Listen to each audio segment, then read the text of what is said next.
Su superficie es más de 1,5 millones de kilómetros cuadrados, más que los estados de Texas y California juntos. Y es uno de los lugares más controversiales del planeta. ¿Por qué? Aquí es donde la corriente de Yucatán cobra fuerza y fluye con fuerza hacia el Atlántico, convirtiéndose en la corriente del Golfo. Sus cálidas aguas literalmente llenan de vida toda Europa. Esta región está llena de vida y la gente se beneficia de ella libremente. El Golfo de México produce anualmente más peces, camarones y mariscos que el Atlántico Sur y Medio, Chesapeake y Nueva Inglaterra juntos. Sin embargo, el Golfo de México también está asociado con eventos catastróficos y horribles que constituyen nada menos que un punto de referencia de exterminio total de toda la creación. ¿Qué es lo que hace que el Golfo sea un lugar tan vital y al mismo tiempo tan peligroso?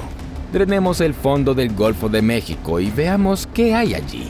¿Qué secretos ocultan las aguas del Golfo? Hay muchos secretos. Los científicos siguen encontrando evidencia de un pasado bastante oscuro, y mucha de esa evidencia es bastante espeluznante. Secretos del Golfo de México. Hace al menos 300 millones de años, no había ningún gran depósito en el sur de Norteamérica. Aquí se extendían llanuras con un suelo de composición similar al de la península de Yucatán. Toda la zona formaba parte del supercontinente Pangea. Durante mucho tiempo, los investigadores han creído que la cuenca del Golfo de México se formó por riftogénesis, la división de una masa de tierra gigante. La corteza terrestre se estiró, fracturó y hundió entre la actual Florida y Yucatán. Así, como resultado de procesos geológicos naturales, surgió una gigantesca masa de agua. Y esa era solo una hipótesis, la hipótesis del rift. Pero había otras, la hipótesis de la rotación, la hipótesis de la elevación, y todas sugerían la formación del Golfo por procesos naturales. Pero, ¿y si realmente no fue así? O al menos no exactamente así. Los científicos más meticulosos se quedaron perplejos ante las obvias inconsistencias de cada una de las versiones. Pero sin nuevos datos, no quedaba más remedio que atenerse a las hipótesis establecidas. De este modo, las versiones de la formación natural del Golfo siguieron siendo las predilectas durante muchos años, hasta que nuevos datos de otros lugares comenzaron a complementar todas las teorías. Datos de lugares muy lejanos, ni siquiera relacionados con el continente americano, y mucho menos con Yucatán. ¿Cómo surgió la hipótesis del asteroide? A principios de la década de 1980, el científico investigador Luis Álvarez y sus colegas encontraron concentraciones inusualmente altas de iridio en una capa límite geológica correspondiente al período comprendido entre las eras Cretácico y Paleógeno. El iridio es un elemento extremadamente raro que no se encuentra habitualmente en la superficie de la Tierra, pero está bastante presente en asteroides y meteoritos. Esto permitió a los científicos suponer que durante ese período, la Tierra fue sacudida por un cataclismo poco común, la caída de un gran asteroide de al menos varios kilómetros de tamaño.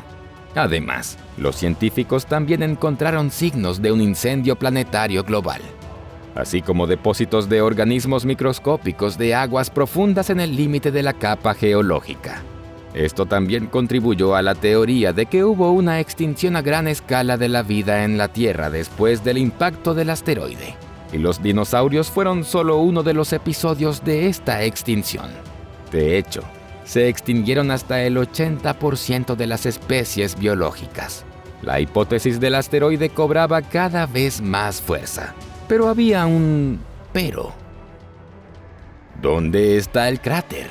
Desde hace tiempo, los científicos han estado explorando el planeta en busca de pruebas de impactos de asteroides que pudieran haber causado una catástrofe global de tal magnitud. Pero durante mucho tiempo, ninguno de los cráteres de impactos encontrados parecía lo suficientemente grande o de una edad adecuada para indicar la verdadera causa del exterminio de los dinosaurios. La respuesta llegó, como suele suceder, desde una perspectiva inesperada. Durante uno de los estudios geológicos en la península de Yucatán, los científicos plantearon una hipótesis interesante. El hecho es que en Yucatán abundan literalmente formaciones naturales asombrosas. Sumideros, también llamados cenotes, formados por la erosión de la piedra caliza blanda. Pueden tener decenas o incluso cientos de metros de profundidad. Esto es realmente algo asombroso, incluido desde el punto de vista visual. Nos recuerda a algún planeta fantástico, como Pandora en Avatar.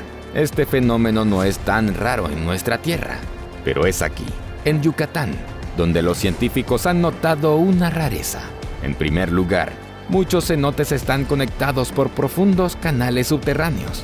Pero eso no es todo. Además, presentan una estructura muy similar, que difiere notablemente de los cenotes similares de otros lugares.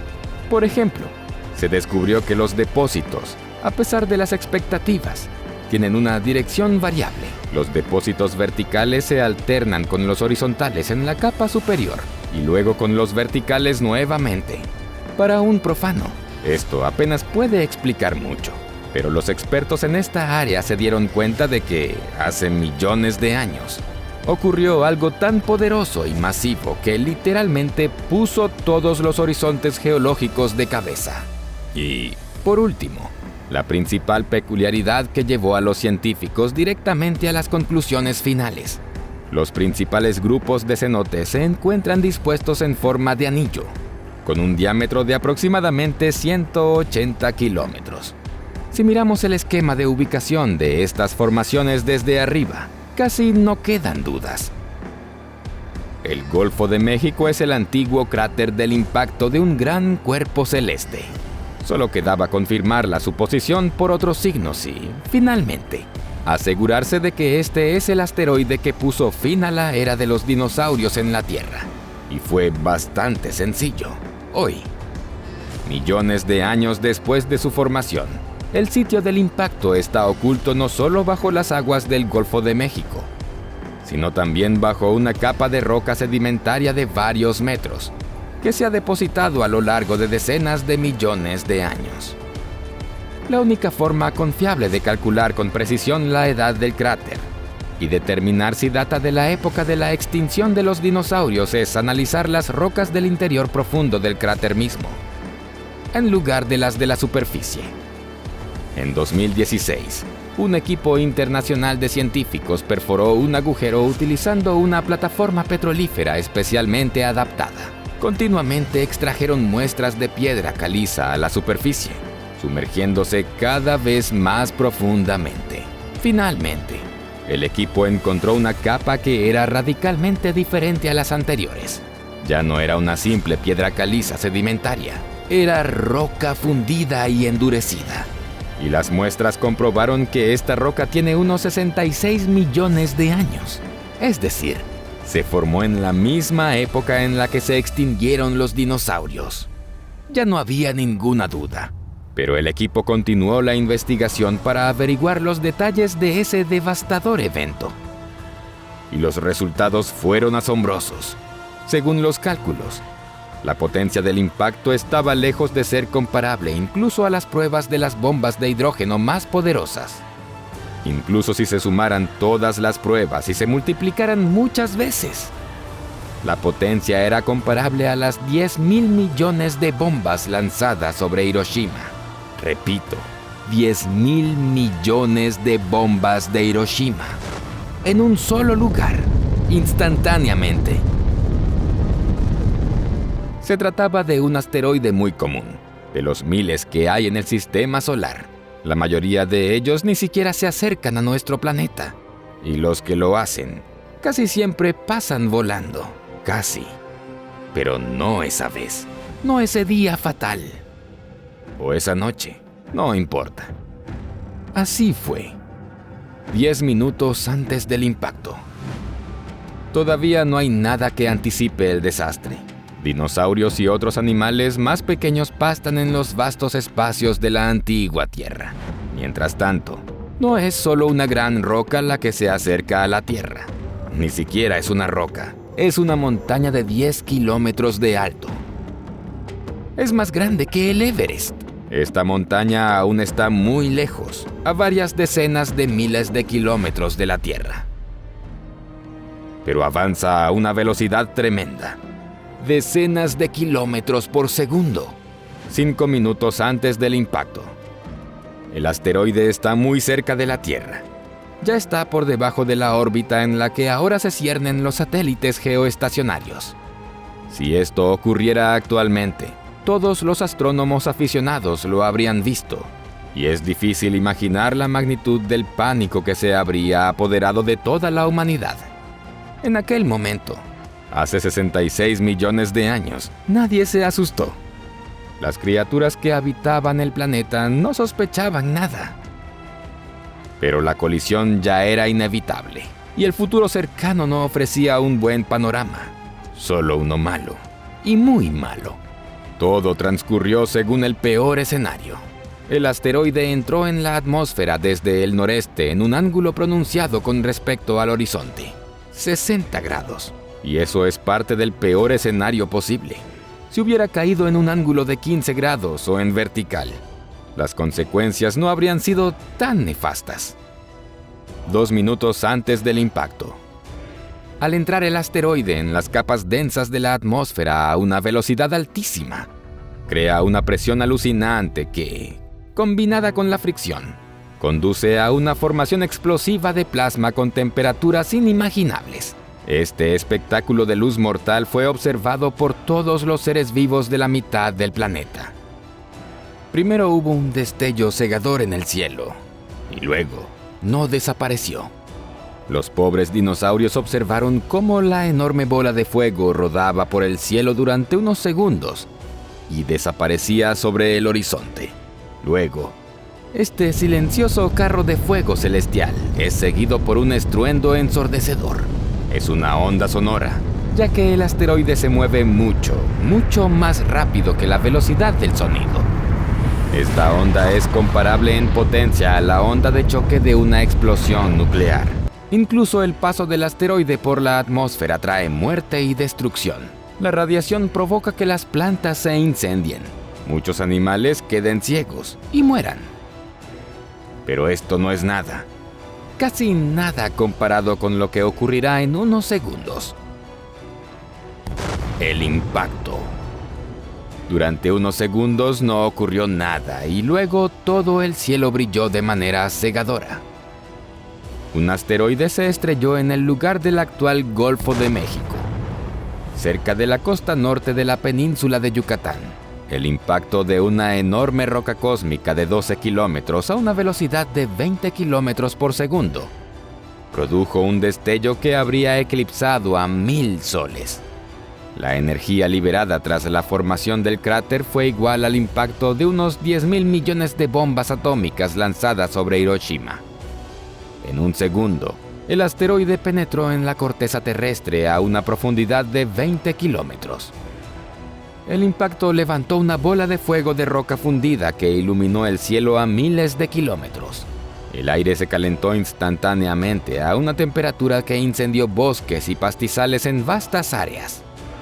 La onda expansiva arrasó con todo a su paso, dejando atrás un desierto abrasador con un paisaje marciano o incluso venusiano.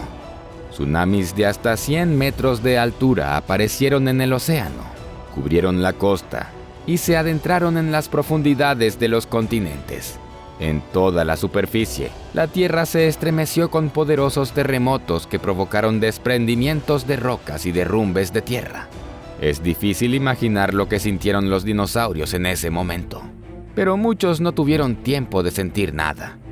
Muchos murieron instantáneamente por el calor y la onda expansiva. Otros intentaron desesperadamente huir o esconderse, pero esto no los salvó de las consecuencias. En las erupciones se elevaron aproximadamente 70.000 millones de toneladas de roca pulverizada, hollín, ceniza y monóxido de carbono, y luego comenzaron a caer de nuevo a la atmósfera. Su fricción contra el aire causó un enorme calentamiento. Una enorme nube de polvo al rojo vivo barrió el planeta, quemando todo a su paso. Se acercaba a la región de la actual Mongolia a 18.000 kilómetros por hora. 1 hora y media después del impacto del asteroide, la temperatura allí alcanzó los 150 grados Celsius. Casi todas las criaturas vivientes murieron. El asteroide arrojó a la atmósfera unas 300 millones de toneladas de azufre, lo que formó una fuerte lluvia ácida.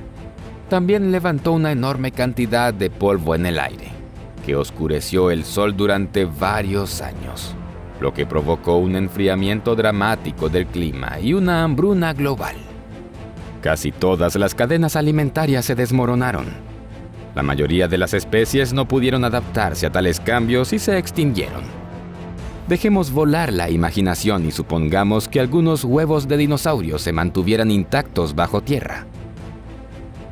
De ellos, con el tiempo, nacieron individuos jóvenes.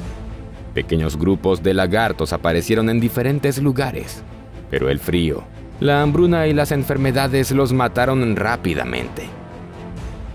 Así, la era de los dinosaurios llegó a su fin de manera definitiva. Y entonces terminó la era de los dinosaurios, las criaturas más grandes y diversas que habitaron la Tierra.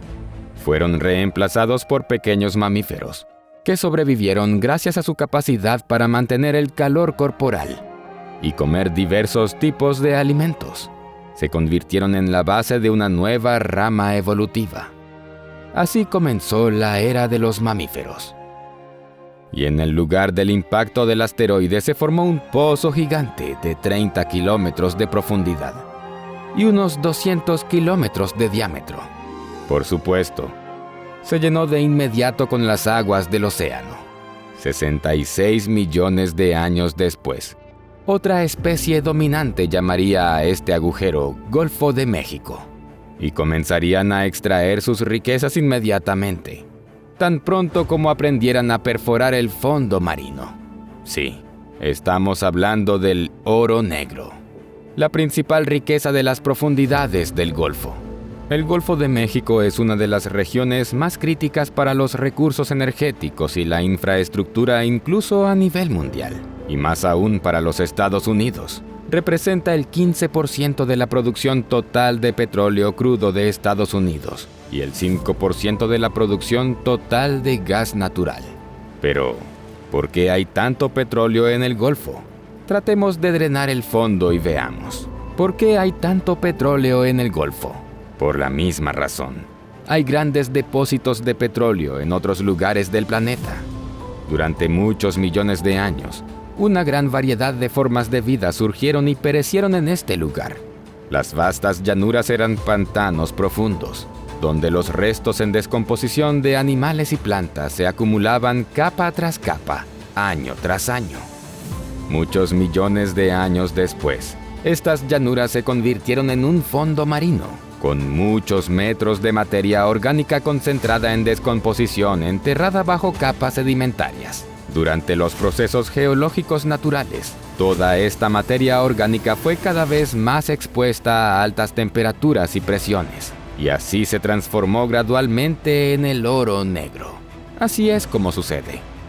Algunas condiciones más deben coincidir para que se forme el petróleo. Debe haber no solo una capa de materia orgánica, sino también una capa de la llamada roca madre encima, en la que se acumulará el petróleo resultante.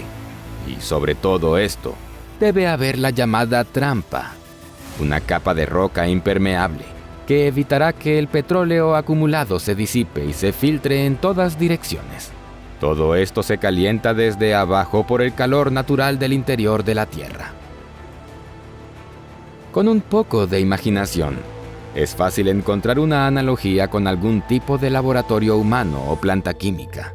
De hecho, es más de lo mismo. Materias primas, contenedores herméticos, calefacción e incluso una determinada receta para la preparación. Solo que a escala planetaria. Poco a poco, lo que antes eran pantanos se convirtieron en petróleo, y los depósitos de gas se convirtieron en un subproducto igualmente valioso. Fue exactamente el mismo escenario en otras regiones petroleras. El ejemplo más cercano y reconocible es el Golfo Pérsico, y estas plantas naturales llevan millones de años funcionando en todo el planeta, como si estuvieran preparando deliberadamente recursos para la humanidad futura. con los que volará al espacio. Para extraer petróleo y gas del Golfo de México se utilizan instalaciones especiales, plataformas petrolíferas. Se trata de grandes estructuras con torres de perforación, equipos para procesar y almacenar hidrocarburos, viviendas para los trabajadores y otros elementos. Algunas están aseguradas al fondo del Golfo mediante soportes de acero o cimientos de hormigón. Otras flotan sobre la superficie del agua o se sostienen mediante anclajes especiales. El número de plataformas petrolíferas fijas y flotantes en el Golfo es enorme. Curiosamente, no es tan fácil averiguar su número total, ni siquiera por curiosidad, porque son miles. Hay alrededor de 3.500 de ellas solo a lo largo de la costa, pero en general hay más plataformas. Algunas están en funcionamiento, otras en reparación, muchas de ellas abandonadas e incluso hay en ruinas y hundidas. En total, aquí se han construido alrededor de 10.000 plataformas petrolíferas a lo largo de la historia del Golfo. La explotación de las riquezas petrolíferas del Golfo comenzó hace mucho tiempo. La primera plataforma petrolífera fija fue construida en los Estados Unidos por Superior Oil, parte de ExxonMobil, y Pure Oil, parte de Chevron. La plataforma fue colocada en la zona costera del estado de Luisiana, a 1,5 kilómetros o 0,93 millas de la costa en el Golfo de México en 1938. La profundidad del agua en el lugar de la plataforma es de solo 4,3 metros o 14,1 pies. Sí, no kilómetros, sino metros. Y no hay nada extraño en ello. En general, las vastas aguas del Golfo, si las miras desde la costa, son engañosas. Parece como si estas aguas fueran muy profundas. De hecho, puedes navegar a 50 o incluso 100 kilómetros de la costa, y la profundidad del agua será de solo unos 100 pies. Por supuesto, en las primeras etapas de la explotación petrolífera en el Golfo de México, esta poca profundidad ayudó mucho a las compañías petroleras. Pero pronto se hizo evidente que las principales reservas se encontraban a una profundidad de entre 200 y 3.000 metros. Y las compañías tendrían que trabajar duro para llegar a ellas, utilizando tecnologías de extracción mucho más sofisticadas. Pero, ¿desde cuándo las dificultades han detenido a las compañías petroleras? En los años 70, los productores de petróleo iniciaron la gran marcha hacia el petróleo de aguas profundas, empujando la línea divisoria imaginaria de las plataformas petrolíferas cada vez más hacia el Golfo. Estas eran zonas donde los equipos tenían que trabajar en condiciones terribles de oscuridad total, enorme presión y frío extremo. Pero seguía siendo el fondo del Golfo, y esto era solo el principio, porque era necesario perforar más. A veces era necesario perforar varios kilómetros por debajo del lecho marino. Y la situación allí se volvió aún más complicada. Temperaturas extremadamente altas con la misma oscuridad y una presión aún mayor. Para implementar este tipo de proyectos se necesitan enormes recursos. Pero hasta ahora el petróleo es tan valioso que incluso esas inversiones monstruosas de las compañías petroleras dan sus frutos. En la actualidad, ya hay unas 50 plataformas petrolíferas en aguas profundas del Golfo. Todos hemos visto plataformas de este tipo, al menos en las películas o en la televisión. Pero esto es solo la punta del iceberg. Es mucho más interesante ver lo que hay debajo del nivel del mar en el Golfo de México, especialmente en el fondo. Las aguas del Golfo albergan una vasta infraestructura petrolera con estaciones de bombeo, oleoductos, todo tipo de equipos, así como la parte submarina de las propias plataformas petrolíferas. Todo el fondo del Golfo está trenzado con una red de oleoductos. Su longitud total es increíble, aproximadamente 43.000 millas. Si fuera una sola línea, este conducto daría la vuelta al mundo 2 veces. El Golfo es conocido en general por muchos récords y hechos increíbles.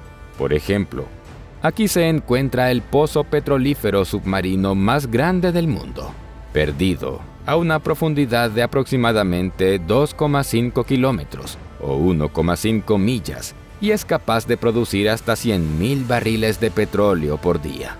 Fue en el Golfo de México donde se estableció el récord mundial de profundidad de un pozo submarino con 10.411 metros, o 3.415 pies en 2017.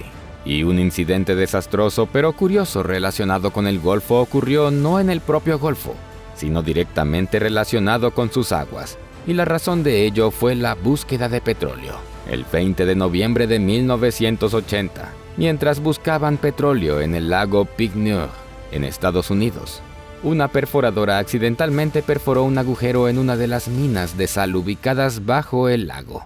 El agua rápidamente erosionó el agujero de 35 centímetros y se precipitó hacia abajo. El lago comenzó a vaciarse rápidamente. En lugar de un lago, habría quedado un charco si no fuera por el canal que conectaba el lago con el Golfo de México. Cuando el nivel del agua del lago bajó, el agua del Golfo fluyó a través del canal, restaurando el equilibrio. Después de un tiempo, el lago pasó de ser un agua dulce a agua salada.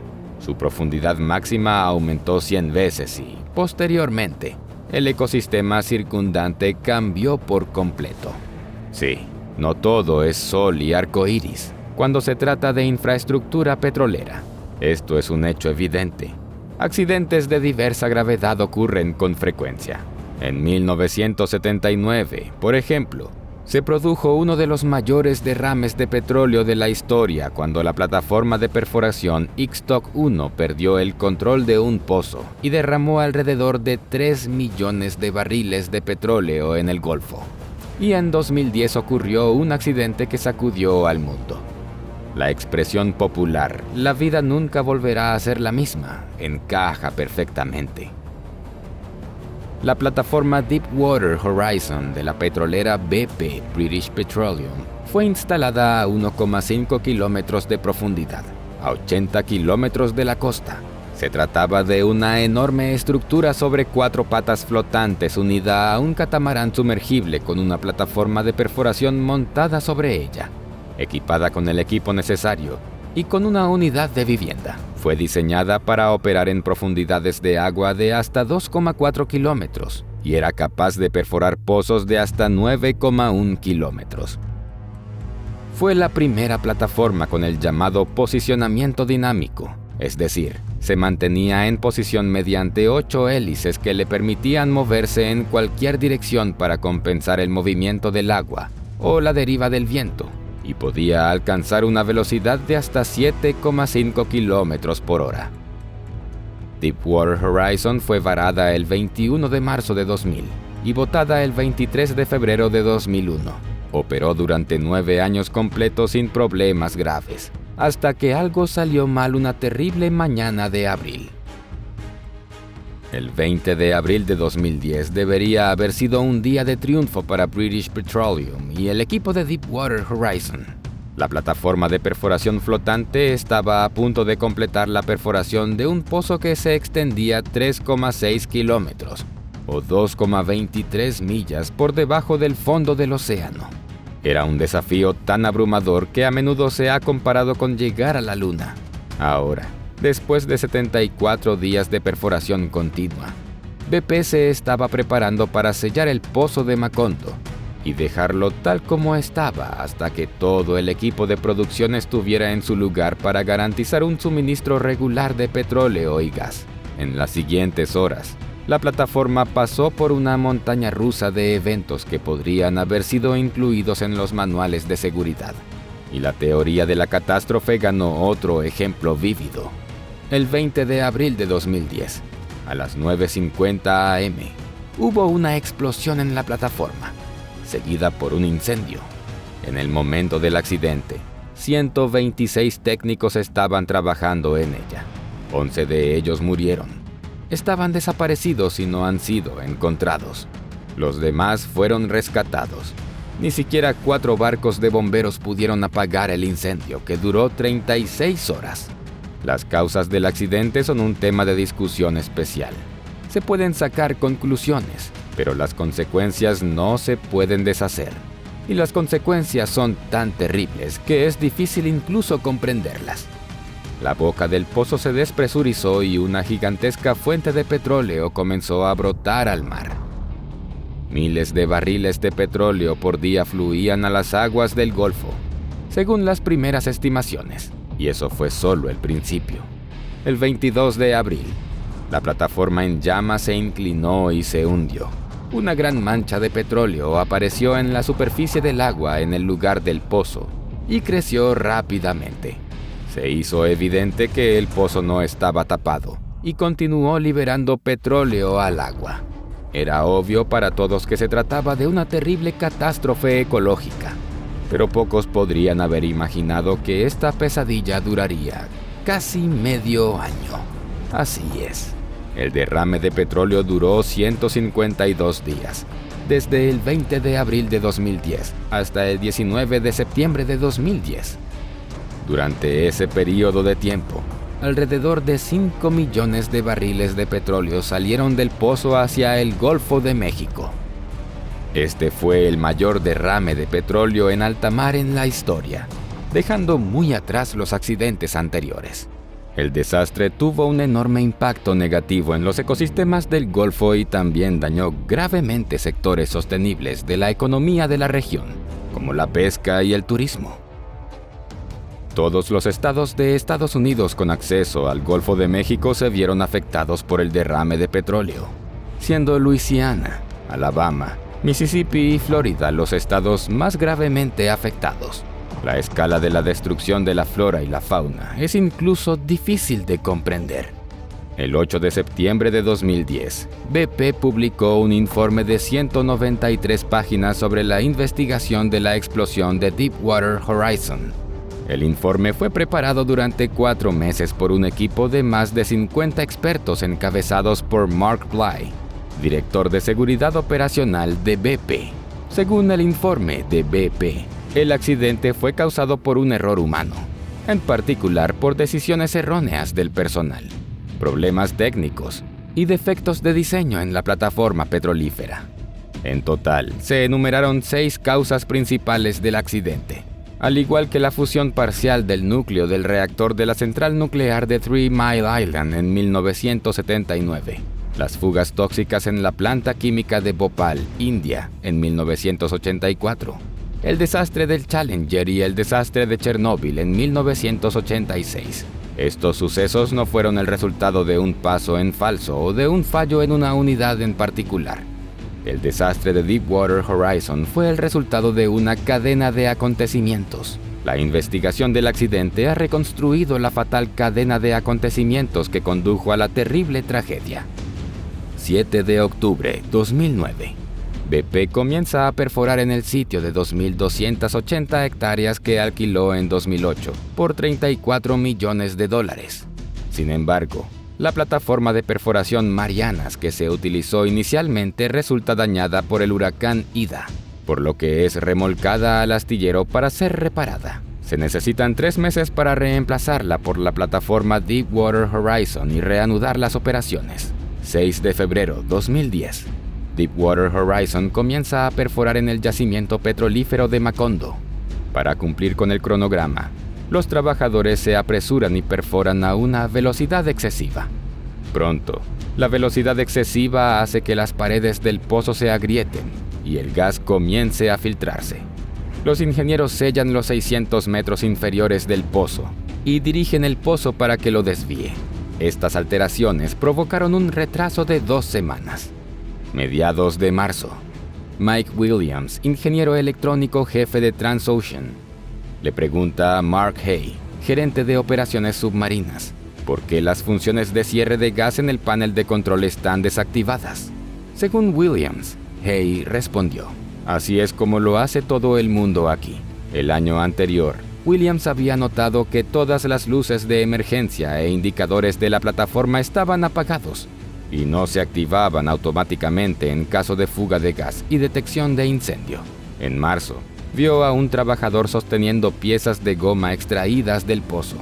Eran piezas de una válvula de compuerta cilíndrica crítica, una parte del dispositivo de prevención de reventones, una estructura de varios pisos de pestillos de seguridad montados sobre la roca del pozo. Según Williams, Hay dijo, no es gran cosa. 30 de marzo, 10:54. El ingeniero de BP, Brian Morrell, envía un correo electrónico a un colega para comentar la idea de instalar una tubería de revestimiento de 175 milímetros, o 6,88 pulgadas, a lo largo de un pozo, desde la boca del pozo hasta el fondo. Morrell rechaza la opción más segura de utilizar un revestimiento que ofrece más etapas de protección contra el flujo de gas hacia el pozo, y afirma que, si no se utiliza un revestimiento, se ahorrará una cantidad significativa de tiempo y dinero. Pero con un revestimiento, añade Ford Brett, un experimentado ingeniero petrolero, el pozo habría estado mucho mejor protegido contra todo tipo de problemas. 9 de abril. Ronald Sepúlveda, que supervisa las operaciones en el pozo en nombre de BP, informa de una fuga en uno de los controles preventivos, que se supone que recibe una señal electrónica de la plataforma para cerrar el pozo y ordenar a los actuadores hidráulicos que cierren el pozo en caso de emergencia. En tales situaciones, BP debe notificar al Servicio de Gestión Mineral y suspender las operaciones de perforación hasta que esta unidad vuelva a estar en servicio. En lugar de ello, para cerrar la fuga, la empresa cambia la unidad defectuosa a la posición neutral y continúa la perforación. Nadie notificó al MMS. 14 de abril. BP presenta una solicitud al MMS sobre la opción de utilizar una sola tubería en lugar del método más seguro con un revestimiento. Al día siguiente recibe la aprobación. 2 solicitudes más son aprobadas en cuestión de minutos. Desde 2004, se han perforado 2.200 pozos en el Golfo. Y solo una empresa ha logrado obtener la aprobación para 3 cambios de plan en 24 horas. La inquietante ironía del destino es que 7 meses antes del desastre, a 400 kilómetros al sureste de Houston, esta misma plataforma de perforación perforó el pozo más profundo del mundo, que se extiende bajo el fondo del océano hasta unos fantásticos 10,5 kilómetros o 6,52 millas. Un récord fue reemplazado por otro. Surgen las asociaciones más tristes. Con el Titanic o cualquier otro megaproyecto que comenzó brillantemente y terminó tan rápida y trágicamente. La comparación con el Titanic tiene otra razón de ser. Además de sus otras funciones, el Golfo de México es un verdadero cementerio de barcos hundidos. Nadie sabe con precisión cuántos barcos han encontrado su trágico destino aquí. Sin embargo, proteger el futuro implica comprender el pasado. Las claves para descubrir el rico patrimonio marítimo del Golfo de México se encuentran en los numerosos naufragios de diferentes épocas que descansan en el fondo del océano a lo largo del Golfo. Estos restos son como cápsulas del tiempo que capturan la esencia de su período. A veces, los exploradores hacen nuevos descubrimientos que eclipsan los anteriores. Cada barco hundido está lleno de información y tiene una enorme importancia científica. Quédate con nosotros mientras compartimos los hallazgos más intrigantes de los últimos años, que refrescan nuestra memoria histórica de algunos eventos pasados épicos. En los siglos pasados, las principales rutas utilizadas por los españoles para exportar los tesoros prestados de los pueblos indígenas americanos pasaban por el Golfo de México. La escala de esta redistribución de recursos no se puede comparar con ningún esquema financiero moderno. No hace falta decir que a tal escala, varios accidentes de barco eran inevitables. Tormentas, piratas, sabotajes de la tripulación, sobrecarga por codicia, etc. Muchos barcos se hundieron. ¿Crees que todos estos tesoros han sido encontrados hace siglos? Pues no. Buscar tesoros hundidos en aguas poco profundas es muy difícil, incluso utilizando los métodos más modernos. Lamentablemente, lo peculiar de las aguas poco profundas es que los barcos hundidos son rápidamente envueltos por la arena, volviéndose inaccesibles en cuestión de días y mucho menos de décadas. Por supuesto, los españoles recuperaron muchos tesoros inmediatamente después de los naufragios, pero la mayoría de ellos todavía se encuentran en el fondo del Golfo de México. Se han encontrado algunos barcos y se han recuperado tesoros, pero estos casos son poco comunes. Como resultado, el Golfo de México y partes de la cuenca del Caribe siguen siendo las zonas más ricas en tesoros submarinos. Algunos expertos estiman que los tesoros que se encuentran en el fondo marino entre América del Norte y del Sur ascienden a billones de dólares. Hoy en día, solo unos pocos entusiastas se dedican a buscar barcos hundidos con tesoros. Paradójicamente, si quieres hacerte rico encontrando oro en el Golfo, ya deberías ser rico. Es una tarea laboriosa, técnicamente compleja, legalmente ambigua y, por lo general, bastante costosa. Por eso, si ahora se descubren barcos hundidos, generalmente es por casualidad o como un beneficio adicional durante otras investigaciones. Pero cada uno de estos hallazgos es un evento de alto perfil del que todo el mundo habla durante mucho tiempo. En 2019, los oceanógrafos estadounidenses encontraron los restos de un barco hundido en el fondo del Golfo de México, que se presume fue botado a mediados del siglo XIX. Este descubrimiento fue informado en el sitio web de la Administración Nacional Oceánica y Atmosférica de Estados Unidos, NOAA. El descubrimiento se produjo el 16 de mayo de 2019, a unos 250 kilómetros de la costa y a una profundidad de unos 500 metros, cuando los especialistas de la Administración Nacional Oceánica y Atmosférica de Estados Unidos estaban probando un nuevo vehículo teledirigido para estudiar el fondo marino. Por alguna razón, no se hicieron declaraciones oficiales durante las 2 semanas posteriores al descubrimiento. Sin embargo, finalmente el notable hallazgo fue informado al público. Según la administración, se trataba de un barco de madera de 37 metros de largo cuya parte inferior estaba revestida de cobre por debajo de la línea de flotación. Como resultado, se conservó bien e incluso se podía distinguir el número 2109 en el casco, aunque su significado sigue sin estar claro. Los expertos señalan que el barco aparentemente se hundió debido a un incendio a bordo, como lo demuestran los mástiles faltantes, elementos de aparejo y varios fragmentos carbonizados del casco.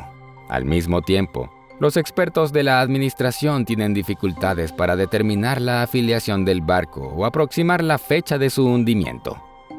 Otro descubrimiento notable son los restos del velero llamado Industry, que se hundió a principios del siglo XIX.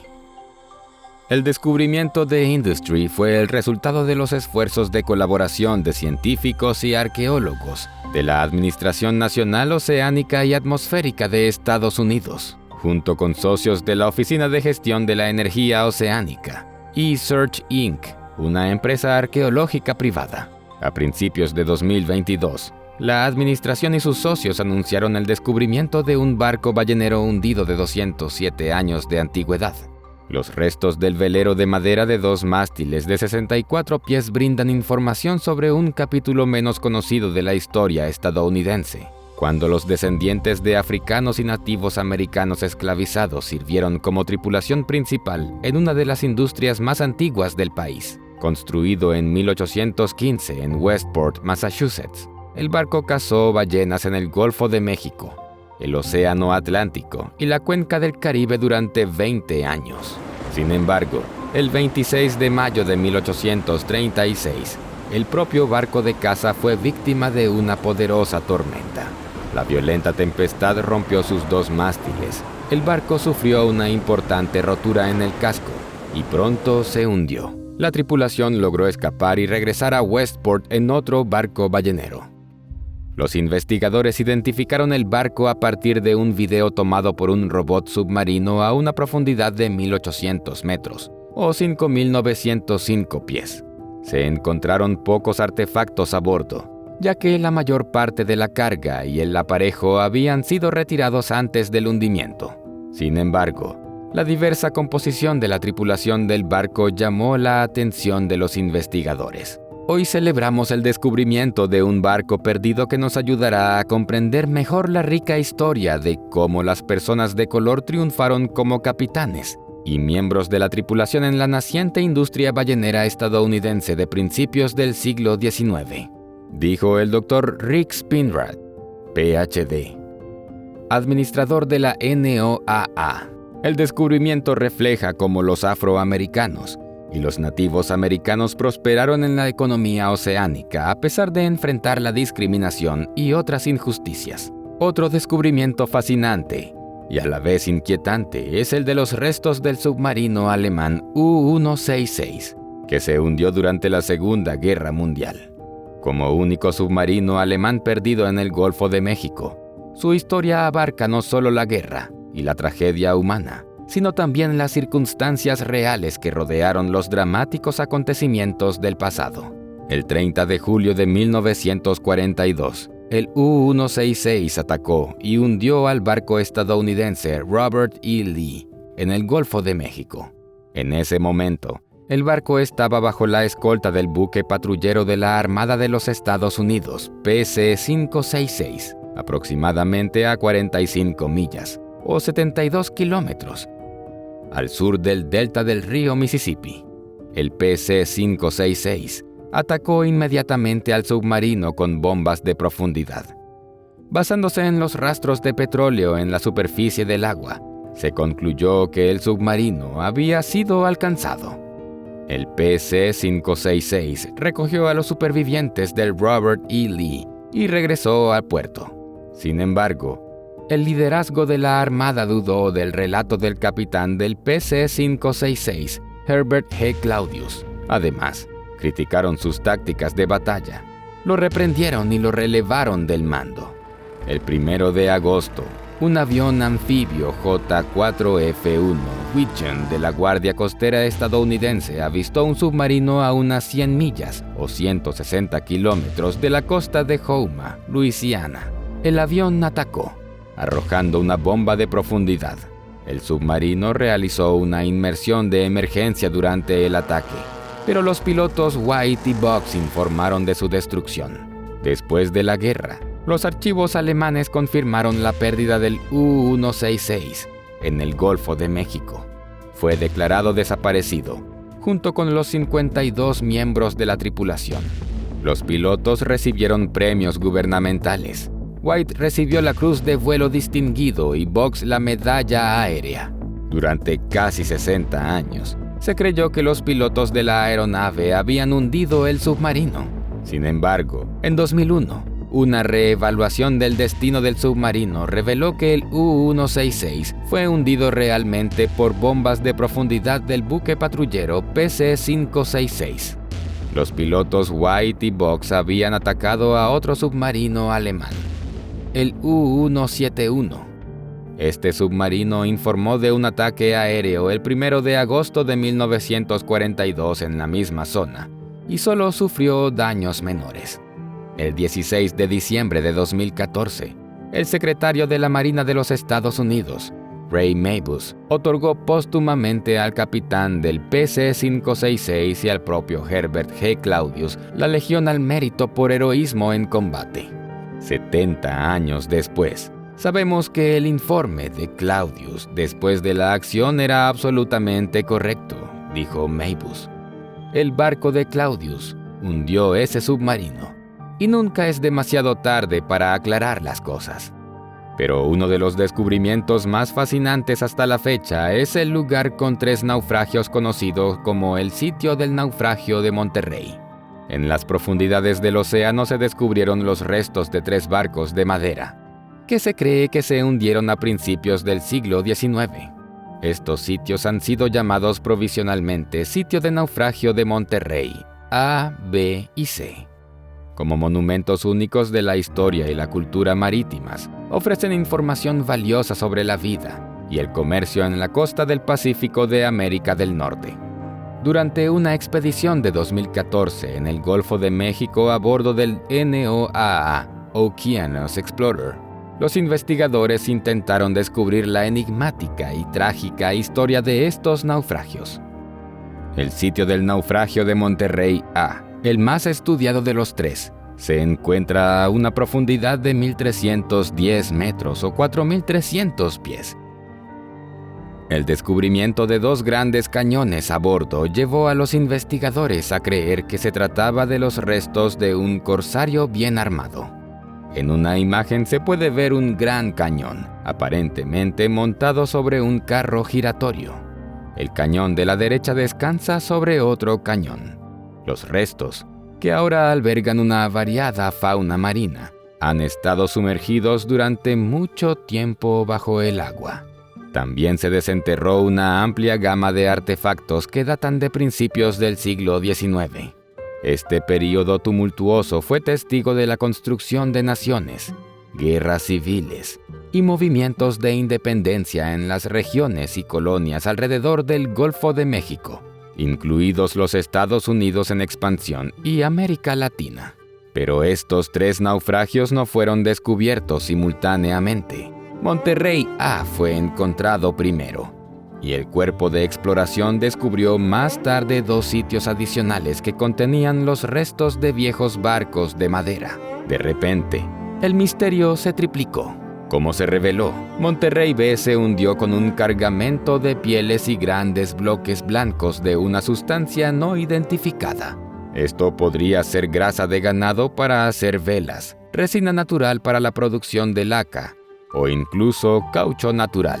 Una cantidad de cerámica a bordo sugiere que el barco puede haber venido de México. El Monterrey C, el más grande y menos examinado de los sitios de naufragios, es también el más enigmático.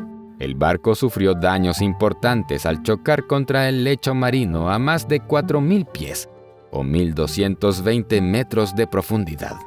Los barcos se hundieron muy cerca, a casi 200 millas o 320 kilómetros de la tierra.